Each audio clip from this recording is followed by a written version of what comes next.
Everyone, मैं Sant Kumar Meena, assistant professor, government college Mandphiya. आज हम मनी एंड फाइनेंशियल सिस्टम का चैप्टर 11 पढ़ रहे हैं। इंडियन बैंकिंग सिस्टम, भारतीय बैंकिंग प्रणाली। भारत की बैंकिंग प्रणाली से पहले समझने से पहले इसके हिस्ट्री पे जाना आवश्यक है कि बैंकिंग व्यवस्था प्रारंभ कहाँ से हुई।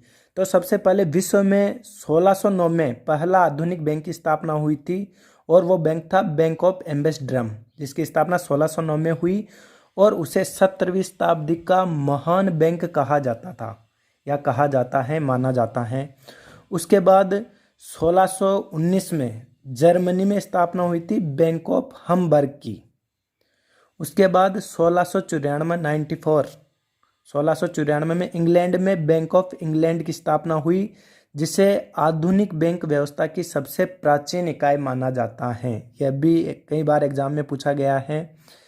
इनके बाद ईस्ट इंडिया कंपनी आई भारत में और ईस्ट इंडिया कंपनी ने जगह जगह एजेंसी हाउस स्थापित किए और उन एजेंसी हाउस के माध्यम से बैंकिंग सर्विस, जो बैंकिंग सेवाएं थी, वो प्रदान की जाने लगी।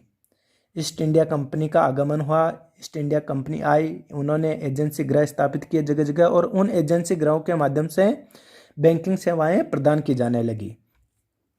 उसके बाद 1809 में प्रेसिडेंसी बैंक ऑफ बंगाल की स्थापना हुई। 1840 में प्रेसिडेंसी बैंक ऑफ बॉम्बे और 1843 में प्रेसिडेंसी बैंक ऑफ मद्रास की स्थापना की गई इंडिया में। और फिर इन तीनों प्रेसिडेंसी बैंकों को मिलाकर जनवरी 1921 में इंपीरियल बैंक ऑफ इंडिया की स्थापना हुई। तो इंपीरियल बैंक की स्थापना कब हुई? इंपीरियल बैंक की स्थापना जनवरी 1921 में हुई और तीन प्रेसिडेंसी बैंकों को मिलाकर हुई, bank of Bengal, bank of Bombay और बैंक ऑफ मद्रास को मिलाकर हुई। इनके बाद 1935 में आरबीआई की स्थापना हुई। 1949 में आरबीआई का राष्ट्रीयकरण हुआ। 1955 में इंपीरियल बैंक का राष्ट्रीयकरण भारतीय स्टेट बैंक के रूप में कर दिया गया। जो 1921 में, जनवरी 1921 में तीन प्रेसिडेंसी बैंकों को मिलाकर इंपीरियल बैंक बनाया गया था, उसको 1955 में इंपीरियल बैंक का राष्ट्रीयकरण करके एसबीआई का नाम दे दिया गया, भारतीय स्टेट बैंक का रूप दे दिया गया। जब एसबीआई बनाया, एसबीआई का रूप दिया गया इंपीरियल बैंक को, तो एसबीआई का मेन ऑब्जेक्ट क्या था? एसबीआई का मेन ऑब्जेक्ट था ग्रामीण एवं अर्ध शहरी क्षेत्रों में बैंकिंग विस्तार कर देसी बैंकरों तथा महाजनों के स्थान पर संस्थागत वित्त का विस्तार करना था। क्योंकि उस समय जब इंपीरियल बैंक को एसबीआई का रूप दिया गया, उस समय देश के अंतर्गत महाजनों और देसी बैंकरों, जो सेठ साहूकार हैं, उनका वर्चस्व ज़्यादा था। तो आरबीआई का मेन ऑब्जेक्ट रखा गया कि इनकी भागीदारी कम की जानी चाहिए। देश में जो साहूकार महाजन व्यक्ति हैं, इनकी भागीदारी कम हो और संस्थागत वित्त का विकास ज़्यादा हो, बैंकिंग संस्थाओं का विस्तार ज़्यादा हो। ये एसबीआई का मेन ऑब्जेक्ट रखा गया। उसके बाद बैंकिंग व्यवस्था में 1969 में 14 बड़े व्यापारिक बैंक एवं ईयर 1980 में 6 बड़े व्यापारिक बैंकों का राष्ट्रीयकरण किया गया। 1969 में तो 14 जो बड़े व्यापारिक बैंक थे एवं जिनकी जमाएं मोर देन 50 करोड़ थी, जिनकी जमाएं कुल जमा 50 करोड़ रुपए से अधिक थी, उन 14 बड़े बैंकों का, व्यापारिक बैंकों का राष्ट्रीयकरण 1969 में किया गया और 1980 में 6 बड़े व्यापारिक बैंकों का राष्ट्रीयकरण किया गया। यहाँ से भी कई बार कंपटीशन एग्जाम में क्वेश्चन पूछे जाते हैं। अब बात करें कि राष्ट्रीयकरण क्या होता है। राष्ट्रीयकरण का सीधा सा मतलब है निजी क्षेत्र को सार्वजनिक क्षेत्र में बदलना राष्ट्रीयकरण कहलाता है। निजी क्षेत्र को सार्वजनिक क्षेत्र में बदलते हैं तो उसे राष्ट्रीयकरण कहते हैं। अब जब 1980 में 6 व्यापारिक बैंकों का राष्ट्रीयकरण हुआ, उन बैंकों की जमाएं 200 करोड़ रुपए से अधिक थी, या उन 6 बैंकों का राष्ट्रीयकरण किया गया जिनकी जमाएं 200 करोड़ रुपए से अधिक थी। उनके नाम देखते हैं कौन कौन से हैं, कभी कभी यहाँ से भी क्वेश्चन पूछ लेते हैं। बात करें कौन कौन से बैंक थे, वो 6 व्यापारिक बैंक जिनका 1980 में राष्ट्रीयकरण हुआ, उनमें सबसे पहला बैंक है Andhra bank, Vijaya bank, Punjab and Sindh bank, oriental bank of commerce, new bank of India और कॉर्पोरेशन बैंक। तो ये 6 बैंक थे जिनका 1980 में राष्ट्रीयकरण किया गया। 1969 में 14 बैंकों का किया गया था राष्ट्रीयकरण, 1980 में 6 का किया गया। 1969 में जो 14 बड़े बैंकों का हुआ उनकी जमाएं 50 करोड़ रुपए से अधिक थी। 1980 में 6 बैंकों का जो राष्ट्रीयकरण हुआ उनकी जमाएं 200 करोड़ रुपए से अधिक थी। यह भी ध्यान रखने योग्य वाली बात है। अब बात करते हैं इंडियन बैंकिंग सिस्टम की। इंडियन बैंकिंग सिस्टम में सबसे जो हायर अथॉरिटी होती हैं वो central bank and monetary authority, जो मौद्रिक प्राधिकरण होता है, जो मुद्रा का प्राधिकरण को कंट्रोल करता है मनी को, वो अपने देश में आरबीआई है, रिजर्व बैंक ऑफ इंडिया। स्थापना हुई 1935 में। और इसके बाद अपेक्स बैंक इंस्टीट्यूशंस होते हैं बैंकिंग प्रणाली में, शीर्ष बैंक संस्थाएं हैं। तो सबसे ऊपर आरबीआई हो गया और उसके बाद शीर्ष बैंक संस्थाएं हैं बैंकिंग प्रणाली के अंतर्गत। वो कौन कौन सी संस्थाएं हैं, उनको 3 भागों में डिवाइड किया गया है। डेवलपमेंट बैंक्स, विकास बैंक, नाबार्ड और एग्जिम बैंक, आयात निर्यात बैंक। विकास बैंक क्या है? विकास बैंक ऋण उपलब्ध करवाते हैं। इनमें कौन कौन सी हैं? इनमें आईडीबीआई हैं। आईडीबीआई की स्थापना 1964 में हुई। आईएफसीआई हैं, आईसीआई हैं, आईसीआईसीआई हैं, यूटीआई हैं, एलआईसी हैं। तो ये सब विकास बैंक की गिनती में हैं। फिर आगे बात करें नाबार्ड। नाबार्ड की स्थापना कब हुई? नाबार्ड की स्थापना हुई 12 जुलाई 1982 को। इम्पोर्टेंट है ये, नाबार्ड की स्थापना कब हुई ये भी इम्पोर्टेंट है। और नाबार्ड की फुल फॉर्म क्या है ये भी इम्पोर्टेंट है। नाबार्ड की फुल फॉर्म है national bank for agriculture and rural development. NABARD क्या करता है? नाबार्ड डायरेक्ट ऋण उपलब्ध नहीं करवाता, बल्कि ये राज्य सहकारी बैंकों और क्षेत्रीय ग्रामीण बैंकों को ऋण की सुविधा उपलब्ध करवाता है और उनके माध्यम से देश में ये सुविधाएं, एग्रीकल्चर वित्त की सुविधाएं ये पहुंचती हैं। उनका ऋण राज्य सहकारी बैंकों और क्षेत्रीय ग्रामीण बैंकों, इनके माध्यम से गांवों तक पहुंचता है। नाबार्ड डायरेक्टली फंड अवेलेबल नहीं करवाता, डायरेक्टली ऋण उपलब्ध नहीं करवाता। अब बात करें नाबार्ड के बाद आती हैं राज्य सहकारी बैंक। राज्य सहकारी बैंक का भारत में जो सहकारी बैंक हैं इनका त्रिस्तरीय ढांचा है। जो राज्य सहकारी बैंक की स्थापना 1904 में सहकारी एक्ट आया था उसके तहत हुई है। यह भारत में त्रिस्तरीय ढांचा है सहकारी बैंकों का। राज्य स्तर पर राज्य सहकारी बैंक, जिला स्तर पर केंद्रीय सहकारी बैंक और पंचायत लेवल पे प्राथमिक सहकारी बैंक। इनमें सबसे ऊंची संस्था या सबसे जो अपेक्ष संस्था है वो राज्य सहकारी बैंक है, जो कि राज्य लेवल पे होती हैं। अपने जयपुर में लालकोठी में हैं, स्थित हैं। जबकि यहाँ भी स्टूडेंट कन्फ्यूजन हो जाते हैं क्योंकि केंद्रीय सहकारी बैंक जो जिले लेवल पे हैं, इसको बच्चे अगर कंपटीशन एग्जाम में यहाँ से क्वेश्चन बनता है कि राज्य सहकारी बैंकों की सबसे सर्वोच्च संस्था कौन सी है, तो बच्चे केंद्र का नाम देख के केंद्रीय सहकारी बैंक कर देते हैं, जबकि ये गलत है। केंद्रीय सहकारी बैंक जिले लेवल पे होते हैं। इसमें सबसे सर्वोच्च संस्था है राज्य सहकारी बैंक, तो ये ध्यान रखने वाली बात है। और तीसरी है आयात निर्यात बैंक। आयात निर्यात बैंक की स्थापना भी कब हुई? इसकी स्थापना हुई 1 जनवरी 1982 को। तो ये 3 संस्थाएं शीर्ष बैंक संस्थाओं के रूप में भारत में काम करती है। इनमें विकास बैंक हुआ, नाबार्ड हुआ और आयात निर्यात बैंक हुई है। अब और आगे निचले पायदान पे चलें तो इनमें आता है बैंकिंग संस्थाएं।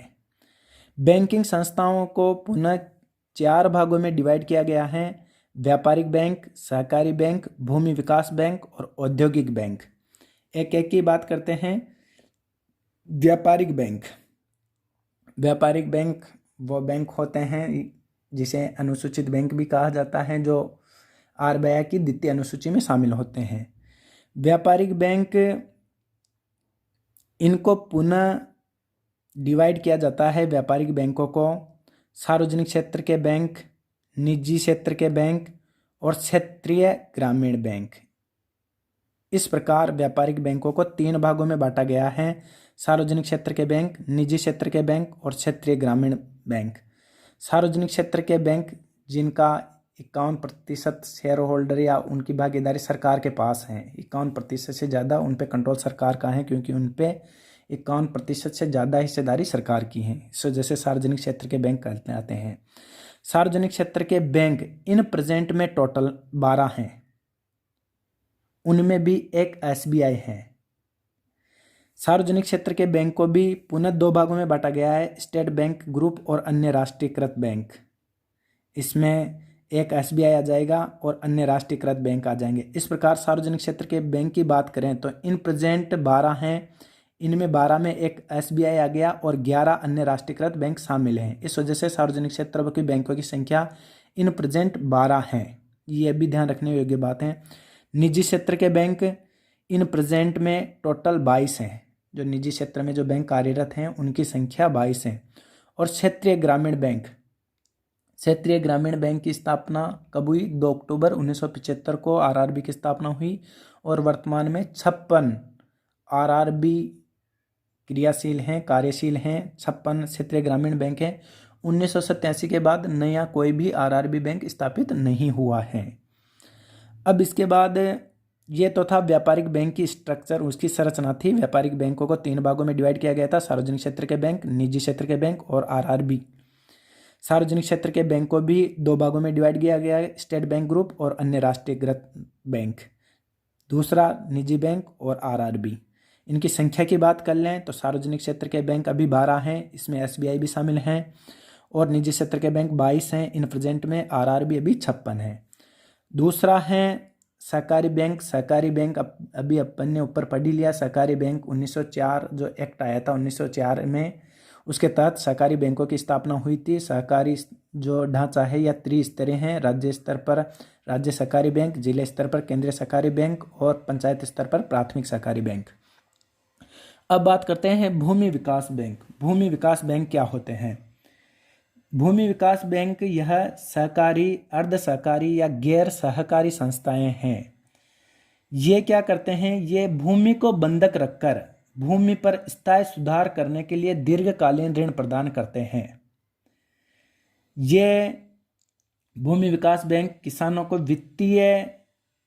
किसानों को विकास संबंधी आवश्यकताओं जैसे पंप सेट लगाना हो, ट्रैक्टर हो, उपकरण हो, मशीनरी खरीदनी हो, तो भूमि को बंधक रखकर उनके बैंक में उनके एवज में भूमि को बंधक रखकर उनके एवज में दीर्घकालीन ऋण उपलब्ध करवाते हैं। ये बैंक, ये भूमि विकास बैंक कहलाते हैं। ये भी 2 तरह के होते हैं भूमि विकास बैंक भी, राज्य भूमि विकास बैंक और प्राथमिक विकास भूमि बैंक। ये जो द्विस्तरीय संरचना होती है, राज्य लेवल पे राज्य भूमि विकास बैंक पाए जाते हैं और पंचायत स्तर पर, प्राथमिक स्तर पर या पंचायत लेवल पे या ग्रामीण स्तर पर प्राथमिक भूमि विकास बैंक पाए जाते हैं। इसमें यह ध्यान रखना है कि ये जिले लेवल पे नहीं पाए जाते। इनकी संरचना 2 स्तरीय हैं, पंचायत स्तर पर या ग्रामीण स्तर पर प्राथमिक भूमि विकास बैंक और राज्य स्तर पर राज्य भूमि विकास बैंक। अब बात करें औद्योगिक विकास बैंक।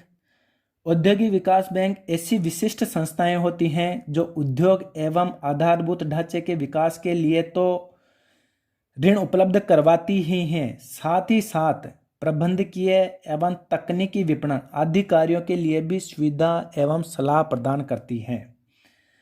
भारत में स्वतंत्रता के बाद अनेक विकास औद्योगिक विकास बैंकों की स्थापना की गई, जैसे भारतीय औद्योगिक वित्त निगम, उसकी स्थापना हुई है 1948 में। भारतीय औद्योगिक साख एवं विनियोग निगम, इसकी स्थापना हुई है 1955 में। भारतीय औद्योगिक पुनर्निर्माण बैंक 1985 में। तो ये अनेक संस्थाएं हैं जो औद्योगिक विकास बैंक के रूप में क्रियाशील हैं भारत में, जो उद्योगों एवं आधारभूत ढांचे के विकास के लिए दीर्घकालीन ऋण उपलब्ध करवाती हैं। तो इस प्रकार से ये बैंकिंग जो स्ट्रक्चर हैं शीर्ष लेवल पे ये 3 हैं, विकास बैंक, नाबार्ड और एक्सिम बैंक। फिर थोड़े निचले पायदान पे आए हैं बैंकिंग संस्थाओं में, तो व्यापारिक बैंक, सहकारी बैंक, भूमि विकास बैंक और औद्योगिक विकास बैंक। ये 4 संस्थाएं क्रियाशील हैं। इनको भी फिर डिवाइड किया गया है। व्यापारिक बैंक को जैसे 3 भागों में डिवाइड किया गया था, सार्वजनिक क्षेत्र के बैंक, निजी क्षेत्र के बैंक, आरआरबी के रूप में, वैसे सहकारी बैंक की त्रिस्तरीय ढांचा है, भूमि विकास की बैंक के द्विस्तरीय ढांचा है और औद्योगिक विकास बैंक की डिफरेंट इंस्टीट्यूशंस हैं। अब बात करते हैं डिफरेंट बिटवीन एसबीआई बैंक और नेशनलाइज्ड बैंक। भारतीय स्टेट बैंक और राष्ट्रीयकृत बैंक में क्या अंतर है? इनमें 2 तरह का मेजर अंतर पाया जाता है। सबसे पहले जो अंतर है वह इनकी स्थापना को लेकर है। भारतीय स्टेट बैंक की स्थापना 1955 के तहत, जो एक्ट था 1955 उसके तहत की गई थी। एसबीआई की स्थापना एक्ट 1955 के तहत की गई है, जबकि राष्ट्रीय बैंकों की स्थापना कंपनी एक्ट के तहत की गई थी।